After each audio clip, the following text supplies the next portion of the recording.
কি মতামত বা আপনার কি মন্তব্য? যেদিন ঘটনা ঘটেছে সেদিনই প্রাথমিকভাবে যে মন্তব্য সেই মন্তব্য হাসপাতালের সামনেই আমরা করেছি।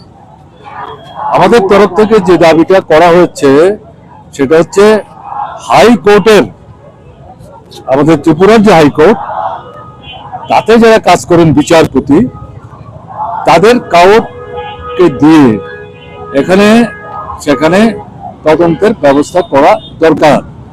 কারণ অনুরাগের এই যে অস্বাভাবিক মৃত্যু, এটা অভাবনীয়। তাকে আমি জানি, 20 বছর রাজ্য সরকারের দায়িত্ব নিয়ে কাজ করার সুযোগ আমার ছিল। তাতে একটা ভালো সময় অনুরাগ এসডিপিও থেকে আইজি ল অ্যান্ড অর্ডার পর্যন্ত কাজ করেছে ভাগে ভাগে। শেষ পর্যন্ত সে ডিজি হয়েছে, সেই সময় তো আমাদের সরকারে নেই। কাজেই এটা অবিশ্বাস্য। এবং রাজ্যে যা ঘটনাবলী চলছে গত 8 বছর 8.5 বছর যাবত, এই সবকিছু মানে রাজ্যের পরিস্থিতিটাকে উল্টে পাল্টে দিয়েছে। এবং এর মধ্যে আইন শৃঙ্খলা পরিস্থিতি সবচেয়ে বেশি বিপন্ন। পুলিশকেই সমস্ত এই মানে ক্ষোভ বিক্ষোভ এগুলো মোকাবেলা করতে হয়। স্বাভাবিক কারণে ডিজিপি হিসেবে তিনি একটা গুরুত্বপূর্ণ ভূমিকা নেওয়ার চেষ্টা করেছেন।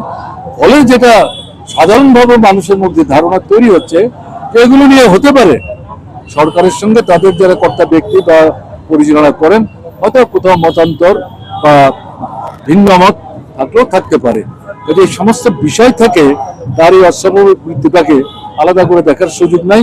তাই নিরপেক্ষভাবে তদন্তের মাধ্যমে তার এই যে অস্বাভাবিক মৃত্যু, তার সঠিক কারণটা উদ্ধার করা এবং যাদেরকে এতে দায়ী বলে মনে হবে তাদের বিরুদ্ধে কার্যকরী ব্যবস্থা গ্রহণ করা উচিত হবে। সেদিক থেকে আমরা এই দাবিটা করেছি।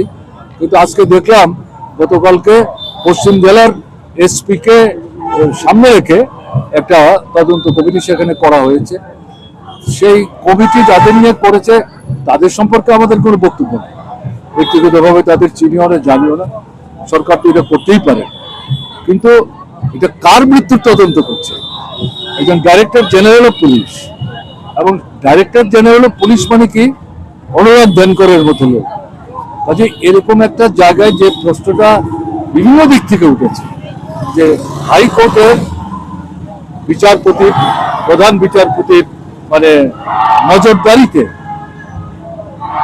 দিয়ে এটা করা উচিত হবে, সেটা দেখে যা মনে হচ্ছে সরকার এই বক্তব্যটাকে গুরুত্ব দিচ্ছেন না, অ্যাভয়েড করার চেষ্টা করছেন। এতে সন্দেহ কিন্তু দানা রয়েছে।